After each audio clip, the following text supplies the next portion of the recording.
अस्सलाम वालेकुम। कैसे आप सब? उम्मीद करता हूँ सब ठीक होंगे, अच्छे से रह रहे होंगे, ज़िंदगी को एंजॉय कर रहे होंगे। आप में से बहुत सारे लोग इस डर्मा रोलर का इस्तेमाल करते हैं, लेकिन क्या आपको पता है कि ये जो डर्मा रोलर है वो कितनी एमएम का आपको इस्तेमाल करना चाहिए? ये डर्मा रोलर कैसे आपको इस्तेमाल करना चाहिए? ये डर्मा रोलर हफ्ते या महीने में आपको कितनी बार इस्तेमाल करना चाहिए? बहुत सारे लोग इस डर्मा रोलर को किसी सीरम के साथ या लोशन के साथ इस्तेमाल करते हैं। तो क्या पहले डर्मा रोलर लगाना चाहिए, उसके बाद लोशन लगाना चाहिए? इसके अलावा मैं आपको बताऊंगा कि जो डर्मा रोलर है इसको कैसे साफ़ करते हैं। सो ये सारी बातें इस वीडियो में आपको बताऊंगा। अगर आप मेरे चैनल पर नए हैं तो चैनल को सब्सक्राइब कर लें, बेल के बटन को दबाएं ताकि मेरी आने वाली हर वीडियो का नोटिफिकेशन आपको मिल सके। तो चलिए चलते हैं टॉपिक की तरफ। देखिए, ये जो डर्मा रोलर है आपको पाकिस्तान में 300 से 500 की रेंज में मिल जाता है। इस टेक्निक को माइक्रो नीडलिंग टेक्निक कहते हैं। ये पहले भी इस्तेमाल होती थी, बट आजकल इस तरह के रोलर मिल जाते हैं। उन रोलर का इस्तेमाल किया जाता है और बहुत सारे लोग इस्तेमाल करते हैं। अगर आपका हेयर फॉल हो रहा है, गंजे हो रहे हैं, बाल टूट रहे हैं, बाल गिर रहे हैं, तो आपके बालों की ग्रोथ के लिए इसको इस्तेमाल किया जाता है। ये काम कैसे करता है? देखिए, आपको इस तरह का एक पैकिंग के अंदर ये मिलेगा। आप जब इसको खोलेंगे तो इसके ऊपर जो है आपको इस तरह का एक हैंडल मिलेगा। हैंडल के साथ आप देखेंगे तो आगे आपको एक ड्रम मिलेगा। ड्रम के ऊपर ये लगी हुई हैं बहुत ही शार्प निडल्स, जिनको आपको इस्तेमाल किया जाता है और यही निडल्स बताती हैं कि आपके डर्मा रोलर का साइज़ क्या है।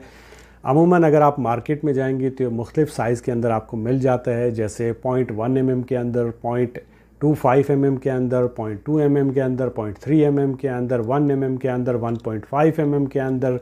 तो इस तरह से आपको डिफरेंट जो है वो साइज़ के अंदर ये मिल जाता है। ये काम कैसे करता है? देखिए, ये काम ऐसे करता है, जब आप इसको लगाते हैं तो जहाँ पे इसके ज़रिए जो इसकी निडल्स होती हैं उसके ज़रिए आपके स्काल्प के अंदर आपके बालों की जो जड़ें होती हैं वहाँ पे एक इंजरी क्रिएट की जाती है, एक आर्टिफिशियल इंजरी क्रिएट की जाती है, वहाँ पे चोट लगाई जाती है और ब्रेन को एक फॉल्स मैसेज जाता है जी कि यहाँ पे एक इंजरी हुई है, इस जगह को हील करना है और उस जगह को रिपेयर किया जाता है। वहाँ पे नए सेल्स बनते हैं, वहाँ पे ब्लड वेसल्स नहीं बनती हैं, ब्लड फ्लो उनके अंदर बढ़ता है और इसके अलावा वहाँ पे कोलेजन बनता है, जिसकी वजह से वहाँ पे ब्लड फ्लो इंक्रीज़ होता है और एज ए रिज़ल्ट आपके छोटे छोटे बाल आना शुरू हो जाते हैं। अगर आप देखें जहाँ पे आप लगाते हैं वहाँ पे आपको छोटे छोटे बाल आते हुए नज़र आएंगे। इससे बाल आते हैं। बहुत सारे लोग इसको वैसे भी इस्तेमाल करते हैं, कुछ लोग जो है वो सीरम के साथ या लोशन के साथ इस्तेमाल करते हैं। नाउ क्वेश्चन इज़ के कौन सी एमएम का जो डर्मा रोलर है वो लेना चाहिए? देखिए, आपके बालों की जो मोस्टली डेप्थ होती है वो 1 से 1.5 mm की होती है।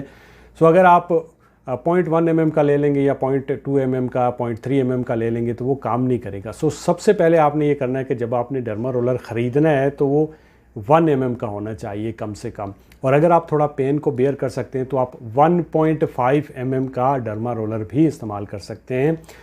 अब हमने डर्मा रोलर ले लिया 1 mm का या 1.5 mm का। नाउ क्वेश्चन इज, इसको कैसे इस्तेमाल करते हैं? देखिए, सबसे पहले आपने अपने बालों के ऊपर नज़र दौड़ानी है कि आपके बालों में कहीं खुश्की तो नहीं है या तेल तो नहीं लगा हुआ या गीले तो नहीं है। तो अगर आपके बालों के अंदर खुश्की है तो उसके लिए आपको ज़रूरत है एक अच्छे एंटी डैंड्रफ शैम्पू की। कोई भी अच्छा एंटी डैंड्रफ शैम्पू इस्तेमाल कर सकते हैं, जैसे क्लियरमैन है, जैसे anti dandruff shampoo head and shoulder वाला है, जो भी आपको सूट करता है। या फिर अगर उनसे नहीं जा रही, सिबोरिया है, तो आप जो है वो नेचुरल एंटी डैंड्रफ शैम्पू भी इस्तेमाल कर सकते हैं। इसके ऊपर भी मेरा एक वीडियो है। उसको इस्तेमाल करिए। उसके इस्तेमाल करने से जब आपका जो है वो बाल आप धो लेंगे, धोने के बाद आपने गीले बालों के अंदर नहीं लगाना, बालों के अंदर कोई ऑयल नहीं लगाना। उसके बाद आपने इसको लगाना है। और लगाना कैसे है? बहुत सारे लोग ऐसे ऐसे ऐसे ऐसे ऐसे लगाते हैं। ऐसे आप अपने जो बालों की जो रूट्स हैं उनको डैमेज कर देते हैं। हमेशा इसको सीधा लगाना होता है। जैसे आपके बाल ऊपर से नीचे आ रहे हैं तो आपने यूँ लगाना है सीधा नीचे की तरफ, फिर इसको उठाना है, फिर यूँ लगाना है। अगर ये नया है तो फिर आप इसको 2 मिनट तक ही लगाएं, आपके पूरे एरिया को कवर कर लेगा। अगर ये पुराना हो चुका है तो आप 2 से 3 मिनट या 3 से 5 मिनट तक भी इसको लगा सकते हैं। जब आपने डर्मा रोलर यूज़ करना है तो इसके इस्तेमाल करने के 5 मिनट तक आपने इसको छोड़ देना है। छोड़ने के बाद फिर अगर आप कोई सीरम इस्तेमाल कर रहे हैं, मिनॉक्सिडिल लगाना है, स्प्रे लगा सकते हैं आप। उसके बाद नियो का हेयर लोशन लगाना है, वो स्प्रे आप कर सकते हैं। स्प्रे करने के बाद आप हल्का हल्का मसाज करिए। एक और सवाल किया जाता है कि क्या इसके बाद कोई हम इसके ऊपर जो है कोई तेल भी लगा सकते हैं? तो हाँ, इसके बाद आप तेल भी लगा सकते हैं। आपका जो भी दिल करता है आप वो हल्का सा तेल लेके, अगर आपको पहली बात है डैंड्रफ है तो आपको ऑयल लगाने की ज़रूरत बिल्कुल भी नहीं है, इससे वो बढ़ जाएगा।